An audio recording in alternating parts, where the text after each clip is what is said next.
क्या गिवन है हमें? अ पीस ऑफ वायर 4 ओम, उसको हमने बेंड किया कितने से? 180 डिग्री, और उसके मिड पॉइंट से किया, और उन दोनों हाफ को एक साथ हमने ट्विस्टेड टुगेदर, एक साथ उसको बाइंड कर दिया।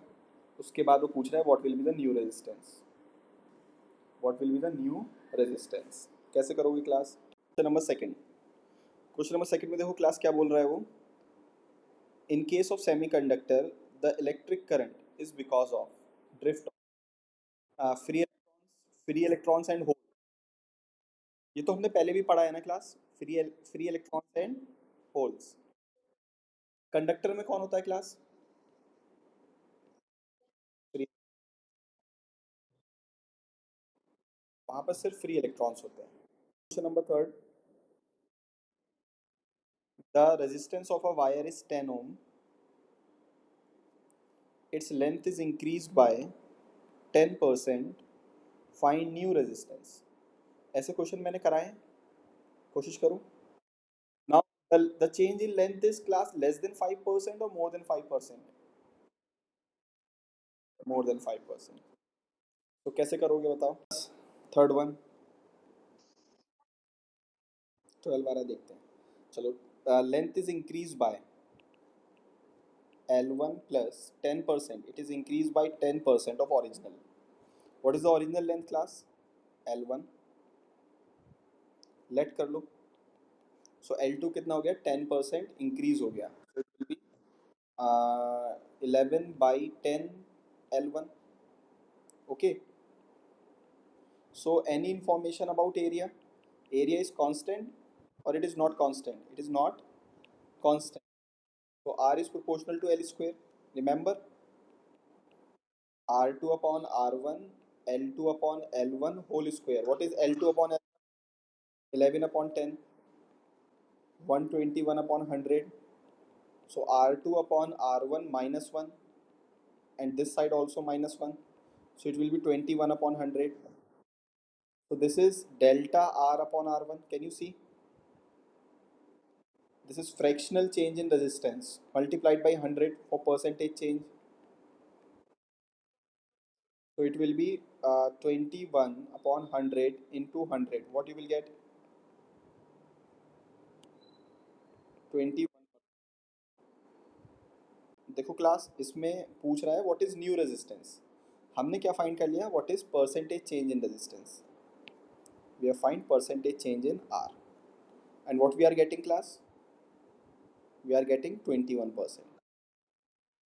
अच्छा, अगर हमें न्यू रेजिस्टेंस निकालना हो तो कैसे? तो ये और आसान हो गया क्वेश्चन, ये तो यही खत्म हो जाएगा। यहाँ पर देखो, देखो R2 upon R1 equals 121 upon 100, so R2 is the new resistance. So we will write 121 upon 100, and what is original class? Can you see? It is 10 ohm. So original is 10 ohm. So it will be 12.1 ohm. What solve हो जाएगा? बहुत आसान numerical है, direct formula based है। Tungsten wire का 133 ohm resistance है 150 degree पर, alpha की वैल्यू गिवन है, तो तुमसे पूछ रहा है what is the resistance at 500 degree centigrade. Class, which formula you are using? You are using RT equals R naught 1 plus alpha delta T। What is R naught? It is resistance at reference temperature. And what is the reference temperature? We consider 0 degree और, अब एक बात को notice करो ना, यहाँ पर ये वाला इट इज़ नॉट 0 और इट इज़ नॉट 20, ठीक है? तो हम लोग क्या करेंगे, हम लोग लेट कर लेंगे, let R naught be the resistance at 0 degree और 20 डिग्री, जो मन चाहे। तो फर्स्ट केस में हम क्या लिखेंगे? R T equals R naught, पहले फॉर्मूला लिख लेते हैं, alpha delta T. So R naught भी द रेजिस्टेंस है 0 डिग्री और 20 degree, that is T naught. अब देखो क्लास, आर टी कितना गिवन है हम लोगों को? अगर मैं 0 डिग्री और इसको कंपेयर करूं, 150 को, तो 150 will be our final temperature. And what is the RT value? 133 ohm. देखो, तो हम लोग यहाँ पर पता है क्या लिखेंगे, हम लोग इसको ऐसे लिखेंगे, देखो, we will write what is R T class, 133 ohm. And what is R naught, हमने उसको लेट कर लिया है, 1 plus alpha. What is delta T? That is T minus T naught. What is final class? 120 minus, suppose if you have considered 0, so you will write here 0. In the same way, next, what we have to find? We have to find resistance at 500.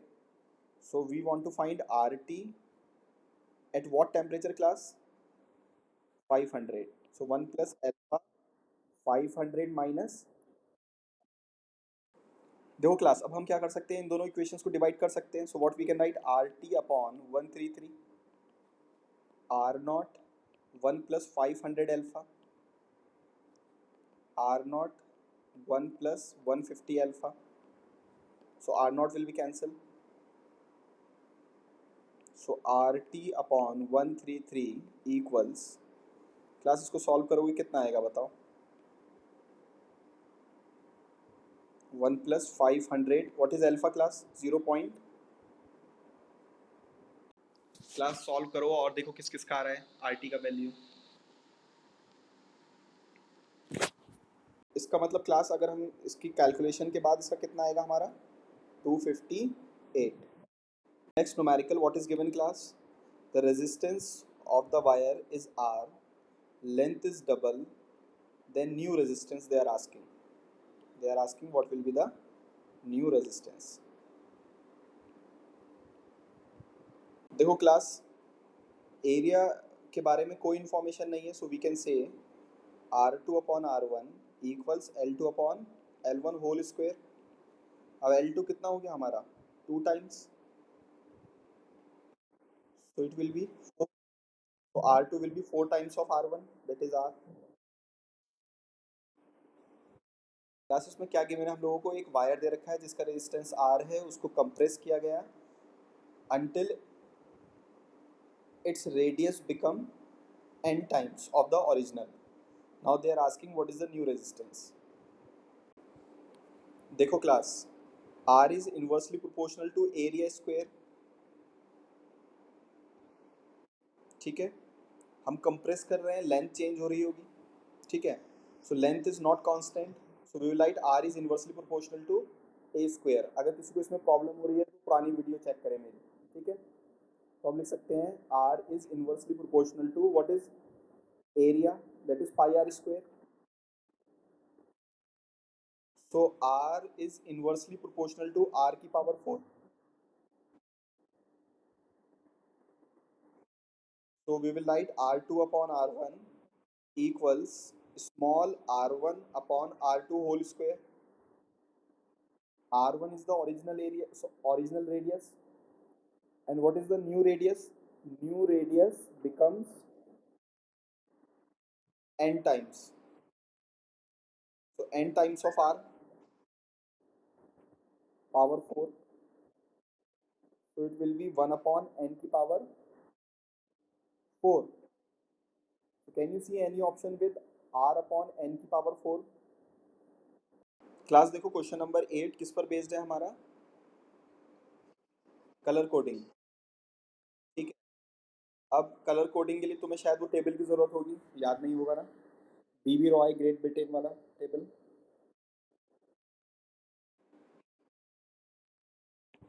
White के लिए हमें corresponding क्या मिलेगा class? देखो, white, white के corresponding मिलेगा 9। Next is what? Brown, brown के corresponding क्या मिलेगा हमें class? 1 multiplied by third colour is red, red के करस्पॉन्डिंग, रेड किधर है, ये रहा, 10 is to power 2, and plus minus silver 10%। तो बेसिकली कौन सा ऑप्शन जा सकता है क्लास? ध्यान से देखो,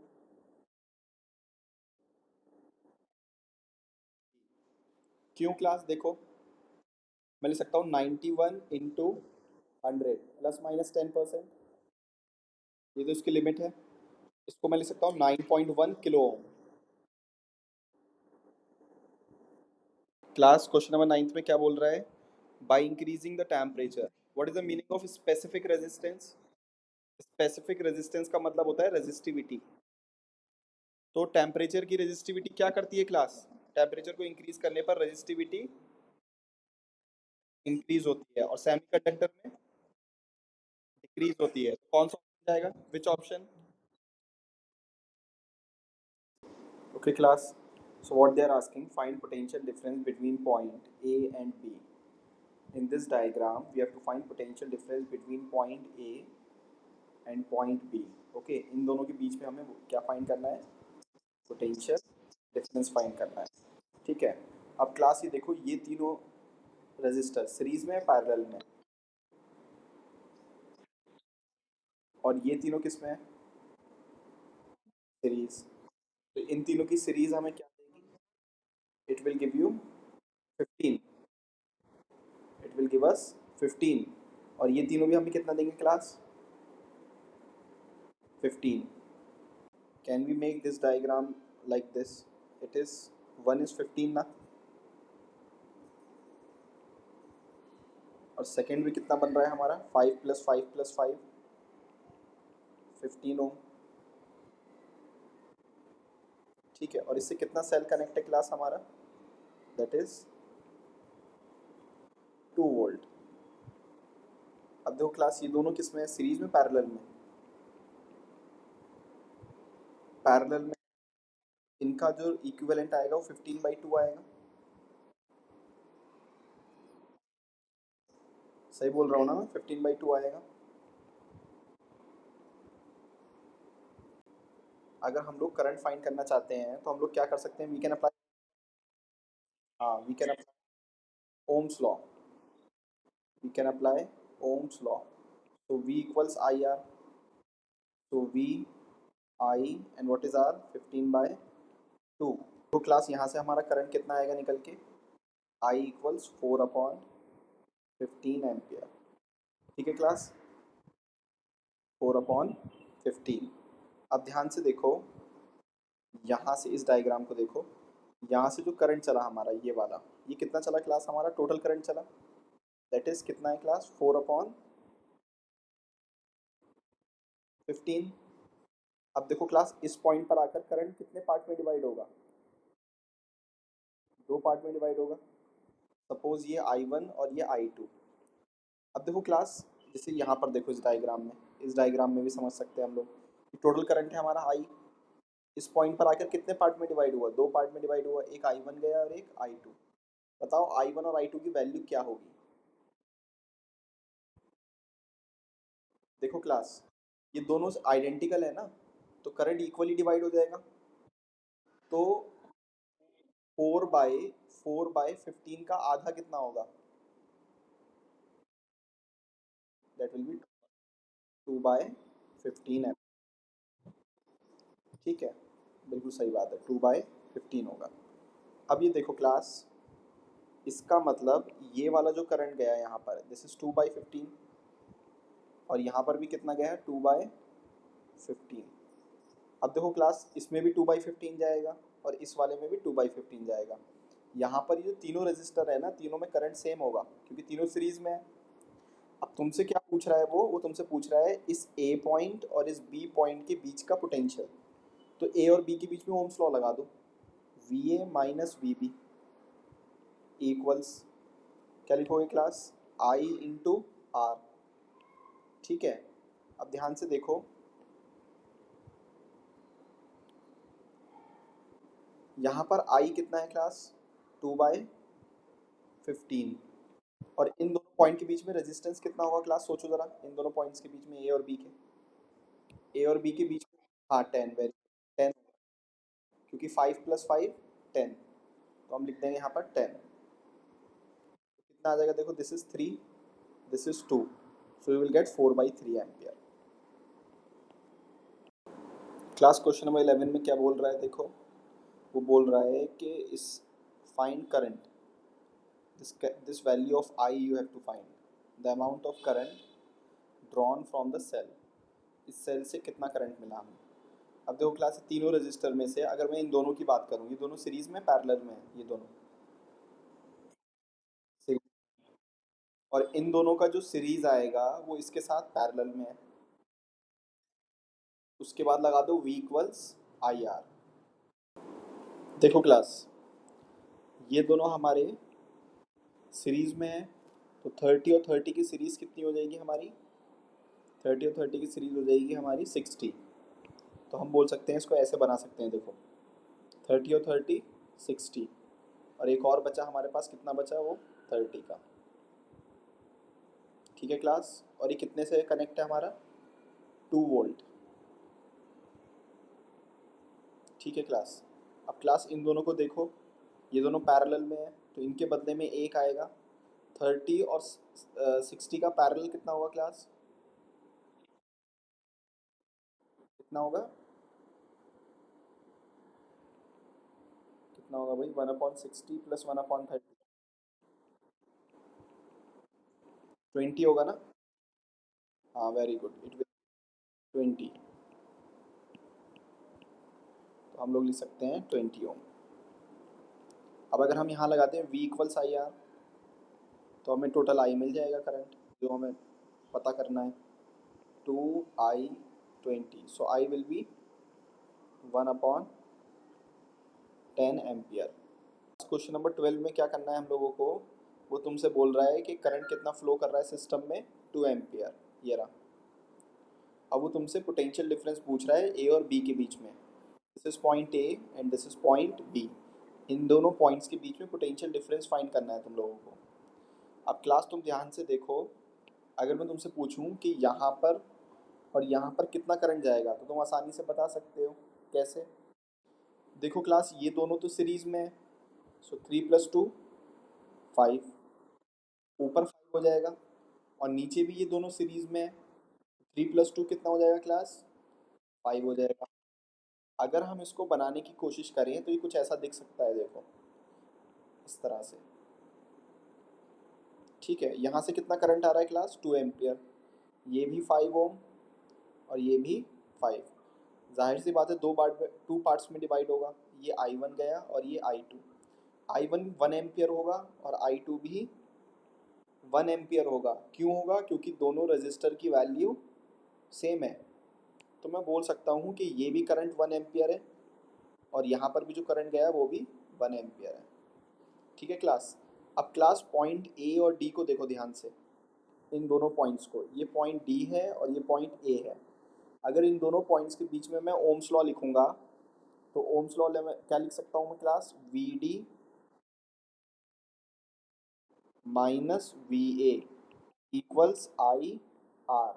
अब क्लास, बहुत से लोगों को कन्फ्यूजन होता है कभी कभार कि sir V A minus V D क्यों नहीं लिखा आपने? जहाँ पहुँचे माइनस, जहाँ से चले वो, कि हम लोग ए पॉइंट पर गए तो हम V A minus V D लिखेंगे. क्लास देखो, ओम्स लॉ के अंदर जब हम वी इक्वल्स आई आर लिखते हैं, तो ये वी होता है पोटेंशियल डिफरेंस, और ये एक पॉजिटिव नंबर होगा. ये एक पॉजिटिव नंबर क्यों होगा? क्योंकि करंट और रेजिस्टेंस दोनों पॉजिटिव होते हैं. तो दो पॉजिटिव को मल्टीप्लाई करोगे तो ये जो पोटेंशियल डिफरेंस है ये भी पॉजिटिव आएगा. तो इसका मतलब जब भी मैं यहाँ पर पोटेंशियल का डिफरेंस लिखूंगा, तो मैं हाई पोटेंशियल माइनस क्या लिखूंगा? लो. अब होता क्या है क्लास, इस बात को याद रखना, आगे भी काम आएगा, कि रेजिस्टेंस में मान लो करंट ऐसे फ्लो कर रहा है, तो जिस पॉइंट से करंट एंटर करता है वो हाई पोटेंशियल होता है, और जिस पॉइंट से करंट लीव करता है वो लो पोटेंशियल होता है. अब क्लास ध्यान से देखो, यहाँ पर इस पॉइंट पे करंट एंटर कर रहा है और इस पॉइंट पे करंट लीव कर रहा है. तो जो डी पॉइंट होगा वो मेरा एच पी होगा, और ए पॉइंट मेरा लो पोटेंशियल का होगा. तो इसलिए मैं लिखूंगा V D minus V A. तो V D minus V A, current कितना है 1, और रेजिस्टेंस देखो क्लास कितना है यहाँ पर 2. Equation number 1. ऐसे ही क्लास ध्यान से देखो, ये पॉइंट नंबर डी है और ये पॉइंट नंबर बी है. अगर मैं यहाँ ओम्स लॉ लगाऊंगा तो मैं लिखूंगा again V D minus V B. Current तो 1 है और रेजिस्टेंस कितना है क्लास, 3 है। अभी काम करते हैं, इक्वेशन नंबर सेकंड में से फर्स्ट को माइनस कर लो, तो ये हो जाएगा V D minus V B minus V D plus V A, 3 - 2, V D cancel हो जाएगा, V A minus V B किसके बराबर आ जाएगा, नंबर 13 को देखो ध्यान से, find equivalent resistance between A and B, point A point B, इन दोनों के बीच में इक्विवेलेंट रेजिस्टेंस बताना है तुम्हें। तो जिन दो पॉइंट के बीच में इक्विवेलेंट रेजिस्टेंस बताना होता है हम लोगों को, हम उन दोनों पॉइंट्स के बीच में एक फ्रिक्शियस सेल को जोड़ सकते हैं ताकि पता करें कि कहाँ करंट सेम है और कहाँ करंट डिफरेंट है। क्लास अब देखो, मान लो यहाँ से करंट चला हमारा कैपिटल आई, तो यहाँ दो पार्ट में डिवाइड हो जाएगा पक्का, यहाँ I1 सपोज और यहाँ पर I2। अब देखो क्लास, यहाँ पर कौन सा करंट पहुँचा हमारा, I1। यहाँ करंट फिर से कितने पार्ट में डिवाइड होगा क्लास, दो पार्ट। लेकिन एक बात पक्की है कि इन दोनों में करंट सेम रहेगा, ध्यान से देखो एरो को, इन दोनों में करंट सेम रहेगा। सो ये दोनों सीरीज में हो जाएंगे, ऐसे ही ये दोनों सीरीज में हो जाएंगे, फिर ये दोनों आपस में पैरेलल पैरेलल में हो जाएंगे, और उसके बाद फिर ये सब सीरीज में हो जाएंगे, और इन सब का जो इक्विवेलेंट आएगा वो इन दोनों की सीरीज के साथ किस में होगा क्लास। देखो क्लास, सबसे पहले तो मुझे ये बताओ कि इसका क्या करूँ मैं, इसका क्या आएगा पूरा। देखो ये दोनों 3 3 हमारे कितने हो गए, 6, और ये 3 और 3 कितना हो गए हमारे 6। अब ये 6 और 6 आपस में क्या देंगे पैरेलल में, फिर से 3 मिलेगा हमें, है ना। 6 और 6 का पैरेलल कितना होता है क्लास, 3 होता है। तो मैं यहाँ लिख सकता हूँ अगेन 3 ओम। अब क्लास ध्यान से देखो, ये तीनों आपस में किस में है, सीरीज में। तो इन तीनों की सीरीज क्या आएगी, 6 plus, sorry 3 plus 3 plus 3, that is 9 ओम। और ये दोनों हमारे सीरीज में है, तो इन दोनों की सीरीज क्या देगी हमें। अब ये दोनों आपस में क्या है क्लास, ये दोनों आपस में पैरेलल में है। इन दोनों का पैरेलल क्या देगा, 1/9 प्लस 1/6, 1/r इक्विवेलेंट, तो 18, that is 9 2 3। So R equivalent will be 18/5. What is the meaning of 18/5? 3 point।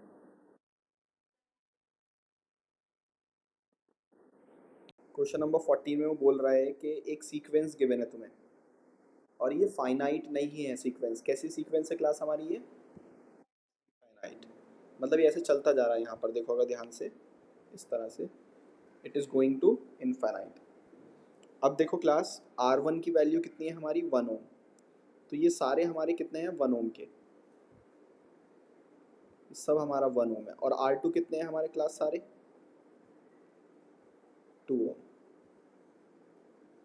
ठीक क्लास, बताओ इसको कैसे सॉल्व करोगे। देखो क्लास, इसमें ध्यान से देखो, इस पूरे डायग्राम में, इसमें अगर तुम रिपीटिंग यूनिट देखो, कौन सी यूनिट बार बार रिपीट हो रही है और रिपीट होकर इस स्ट्रक्चर को बना रही है, तो तुम नोटिस करोगे ये दो रजिस्टर हैं, 1 एंड 2 ओम। देखो 1 ओम 2 ओम, यही वाली रिपीटिंग यूनिट एक बार और आई, फिर again 1 ohm and 2 ohm, again 1 ohm and 2 ohm. इस तरह से अगर हम करते चले जाएं तो ये स्ट्रक्चर कहाँ तक जा रहा है क्लास हमारा, इन्फिनिटी तक जा रहा है। तो अब हम क्या करेंगे, हम लेट कर लेंगे इस पूरे का इक्विवेलेंट रेजिस्टेंस कितना है, x। Let x be the equivalent resistance of this infinite series. ठीक है क्लास।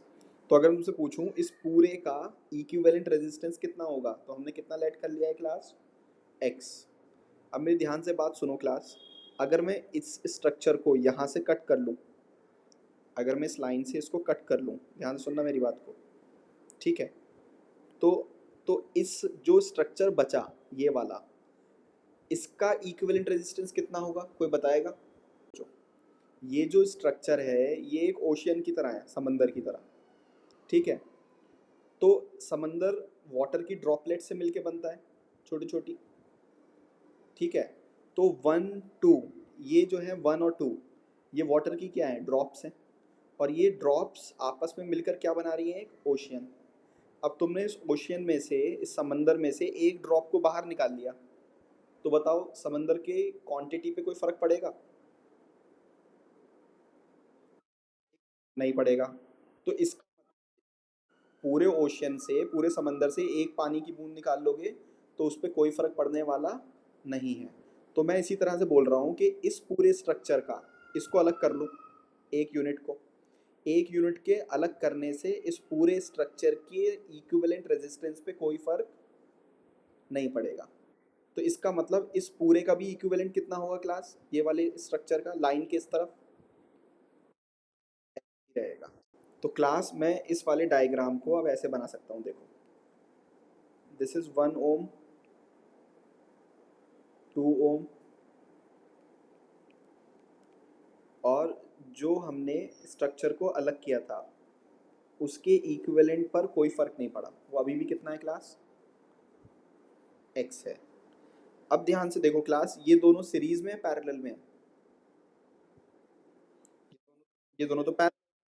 तो इन दोनों का अगर मैं इक्विवेलेंट लिखूंगा, इन दोनों का देखो, तो इन दोनों का इक्विवेलेंट लिखूंगा मैं, that is 2x, x plus two. ये तो लिखूंगा 1/x+1/2 इक्वल्स 1/r। इसको सॉल्व करोगे इतना आएगा। ठीक क्लास, तो ये स्ट्रक्चर अब कुछ ऐसा बन जाएगा, देखो। दिस इज 1 ओम, इन दोनों की जगह लिख सकता हूँ 2x, x+2, और ये क्लोज हो गया। ये पॉइंट ए, ये पॉइंट बी। अब देखो क्लास, ये दोनों किस में है क्लास, दोनों सीरीज में पैरेलल में है, ये दोनों सीरीज में। अच्छा क्लास, एक बात बताओ, इस पूरे स्ट्रक्चर का इक्विवेलेंट कितना होगा, इस पूरे स्ट्रक्चर का x होगा। इस पूरे का तुमने ए और बी के बीच में कितना लेट किया था, ए और बी के बीच में हमने लेट किया था कितना, x। ठीक है। तो ये तुम बोल रहे हो ये दोनों सीरीज में होंगे, तो हम लिखेंगे 2x, x+2+1। और ये पूरा का पूरा किसके बराबर होगा क्लास, x के बराबर होगा। ठीक है। तो हमारे पास कितना आ जाएगा क्लास, 2x+x+2, ये इधर क्रॉस मल्टीप्लाई में जाएगा, x+2, 2x+x+2, इसको अंदर मल्टीप्लाई करो, x² + 2x, ये कैंसिल हो गया। सो x² - x -2 = 0 हो गया। तो इसको सॉल्व करो, देखो क्लास कितना आ रहा है, x², मिडिल टर्म ब्रेक कर लेंगे हम लोग,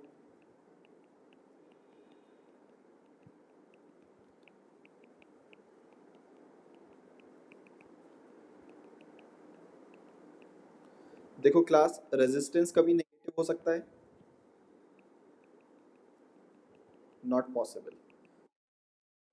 तो हमारा आंसर कितना आएगा क्लास, क्लास कौन सा ऑप्शन जा रहा है हमारा, ऑप्शन नंबर सी। ठीक है। अब नेक्स्ट न्यूमेरिकल देखो।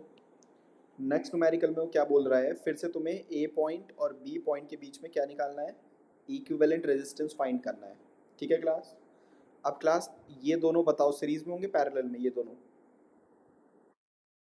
सीरीज, ये दोनों भी सीरीज में होंगे, और ये दोनों भी सीरीज में। तो अगर मैं इनको ड्रॉ करने की कोशिश करूं, तो 3 और 3 की सीरीज क्या देगी क्लास, 6 ओम। तो 6 ओम, 6 ओम एंड 6। क्लास ऐसे ही नीचे देखो, ये भी तुम्हें 6 देगा, ये भी सीरीज में है और ये भी सीरीज में है। तो ये ऐसे हो जाएगा। ओके। ठीक है क्लास, तो ये भी 6 ओम, 6 एंड 6। अब देखो क्लास, ऊपर तीनों ये किस में मिलेंगे आपको, हम लोगों को ये सीरीज में मिलेंगे पैरेलल में मिलेंगे, ये वाले तीनों ऊपर वाले सीरीज में।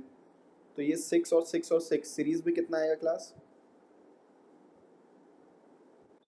18। नीचे भी कितना आएगा क्लास, 18। और 18 का पैरेलल कितना होगा? 9। 18 और 18 का पैरेलल कितना होगा क्लास हमारा? 9 होगा। क्लास क्वेश्चन नंबर 16 में बोल रहा है कि हम लोगों को बताना है कि current drawn from the battery, इस बैटरी या सेल से कितना करंट ड्रॉ हुआ, टोटल करंट कितना फाइन पास हुआ। ठीक है, how much current is drawn from the cell. अब देखो क्लास बहुत आसान है, लास्ट के तीनों देखो किस में है, सीरीज में है। उसके बाद ये दोनों आपस में, इन तीनों की सीरीज इसके साथ पैरेलल में है। फिर ये सब आपस में किस में है? सीरीज में है। और फाइनली अप्लाई करोगे V इक्वल्स आई आर। देखो क्लास, इन तीनों को हम सीरीज में ऐड करेंगे तो इन तीनों की सीरीज हमें 18 ओम देगी। कितना देगी क्लास? 18 ओम। ठीक है, अब क्लास देखो, उसके बाद ये तीनों, अच्छा 18 ओम हो गया, सॉरी 18 ओम के बाद 18 ओम इस 6 ओम के साथ किस में होगा क्लास? पैरेलल में होगा। तो यहाँ से हमें कितना मिलेगा? यहाँ से मिलेगा 1/18 प्लस 1/6 इक्वल्स 1/RP। सो ये कितना मिलेगा हमें क्लास? 18 1/RP। तो RP equals 18 divide by 4, that is 4.5 ओम। तो इसका मतलब क्लास यहाँ पर जो मिलेगा हमें मिलेगा वो 4.5 ओम। अब क्लास ध्यान से देखो, ये तीनों आपस में, ये चारों आपस में सीरीज में है। और इनको ऐड करोगे कितना आएगा? 4.5 और ये आधा 5, 7 और 8 और 7 कितना हो गया क्लास? 15। कितना हो जाएगा क्लास? 15। तो हम लोग बोल सकते हैं कि सेल हमारा कितना है? 15 वोल्ट। और उससे एक रजिस्टर जुड़ा हुआ है, वो भी कितना है क्लास हमारा? 15 ओम। तो यहाँ से जो करंट पास होगा V equals I R. V कितना है हमारा? 15। आई की वैल्यू आ जाएगी हमारी 1 एम्पियर। क्लास नेक्स्ट न्यूमेरिकल में क्या फिर से ये एक इन्फिनाइट स्ट्रक्चर है? ठीक है, अब पॉइंट ए देखो किधर है। ये हमारा पॉइंट ए है फॉर एग्जांपल, और ये हमारा पॉइंट बी है। और इन दोनों के बीच में जो इक्विवेलेंट रेजिस्टेंस है उसको मैंने लेट कर लिया एक्स। ठीक है, अब देखो क्लास, इसमें रिपीटिंग यूनिट कौन है? ध्यान से देखो, अगर मैं रिपीटिंग यूनिट का बात करूँ इस डायग्राम, तो देखो क्लास, ये तीनों रिपीटिंग यूनिट है। देखो ये तीनों, फिर आगे इसके जैसे तीनों देखो, फिर नेक्स्ट, फिर नेक्स्ट, इस तरह से तो रिपीटिंग यूनिट है हमारी। तो बेसिकली अगर मैं यहाँ रिपीटिंग यूनिट की बात करूँ तो ये तीनों हमारे क्या हैं? इस तरह से ये तीन रजिस्टर हमारे क्या है? रिपीटिंग यूनिट है। अब क्लास फिर से वही बात, अगर मैं इस लाइन की बात करूँ, इस लाइन के लेफ्ट साइड इन सब का अगर मैं तुमसे पूछूं व्हाट इज इक्विवेलेंट रेजिस्टेंस, तो क्या बोलोगे? एक्स बोलोगे। Very good. सबका क्या बोलोगे हम? एक्स बोलेंगे, इक्विवेलेंट रेजिस्टेंस। ठीक है क्लास, तो अगर मैं इस डायग्राम को फिर से बनाऊं तो क्या कुछ ऐसे बन सकता है? देखो, ये हमारे पास 2 ओम हो गया, फिर 2 ओम हो गया, और ये फिर से 2 ओम। ये जो लाइन है ना, लाइन के राइट साइड देखो, दैट इज 2 ओम, 2 ओम। ये पॉइंट ए हो गया हमारा, ये बी है। और इससे हमारा एक और जुड़ा हुआ है, उसका भी रेजिस्टेंस कितना है? इक्विवेलेंट एक्स है। देखो क्लास, ये दोनों किस में है हमारे? पैरेलल में है। मुझे पता है फिजिक्स परेशान नहीं कर रही होगी तुम्हें, मैथ्स परेशान कर रही होगी, इक्वेशन सॉल्व नहीं हो रहा होगा। ए बी, अब देखो क्लास, ये तो 2 ओम है, ये भी 2 ओम है। ये कितना आएगा क्लास? 2x, x+2 आएगा। ठीक, अब देखो क्लास, ये तीनों हमारे किस में है? सीरीज में है। तो इनका इक्विवेलेंट कितना आएगा क्लास? तो ये आएगा 2 plus 2x upon x+2 plus 2। और इस पूरे का भी कितना है क्लास इक्विवेलेंट? x। तो ये आ जाएगा 2x, x+2, तो it will be 2x plus 4, x+8, ये इधर आएगा। x plus 2, so it will be 2x plus x square plus 2x cancel हो गया, so x square minus 4x minus 8 equal 0। Class इसे सॉल्व करने में प्रॉब्लम हो रही है क्या? Remember formula minus B plus minus, क्योंकि मिडिल टर्म इसका ब्रेक नहीं हो रहा। यहाँ पर b कितना है क्लास? -4 प्लस हो गया -4 का स्क्वायर 16, -4a कितना है 1, और c कितना है क्लास? -8। तो x will be 4 plus minus, ये कितना आएगा क्लास देखना, आई थिंक 46, कितना? अच्छा हाँ, ऑप्शन सी करेक्ट, 4√3। इसको सॉल्व करोगे क्लास, ये देगा 4√3, ये हो जाएगा 2 प्लस माइनस 2√3। अब देखो क्लास, यहाँ से x की दो पॉसिबिलिटीज़ हैं, क्या क्या है वो देखो। एक तो है x 2 प्लस 2√3, √3 की वैल्यू थी 1.732, और एक पॉसिबिलिटी है 2 माइनस 2 इंटू 1.732। अब ध्यान से देखो क्लास, यहाँ से वैल्यू नेगेटिव आएगी, नॉट पॉसिबल। लेकिन क्लास यहाँ से वैल्यू देखो कितनी आएगी, सो 2 प्लस, अगर 1.7 की मल्टीप्लाई मैं 2 से करूँ तो ये आ जाएगा 3.4, so you will get around 5.4 ओम। ठीक है क्लास, तो आंसर होगा 5.4। अब क्लास ऑप्शन देखो कौन सा जा सकता है। देखो क्लास, लेस देन 4 ओम नहीं, 4 ओम नहीं, 12 ओम भी नहीं है, more than 4 ohm and less than 12, तो ये इसके बीच में कौन आता है, दैट इज 5.4। देखो क्लास, बोर्ड के पेपर में न्यूमेरिकल आ चुका है कि तुम्हें दो रजिस्टर के सीक्वेंस दे रखा है, कलर कोडिंग दे रखी है। Now they are asking find the ratio of their resistors. Class, first two number will give you the digits and the third will give you multiplier. ठीक है ना? So what is number corresponding to brown? I think 1। Okay, and what is number corresponding to green? And what is blue? 10 raise to power green है हमारे पास, तो green का मतलब हमारा हो गया 10 रेज़ टू पावर 5। अब इन दोनों का रेशियो क्या होगा क्लास? R1/R2, that is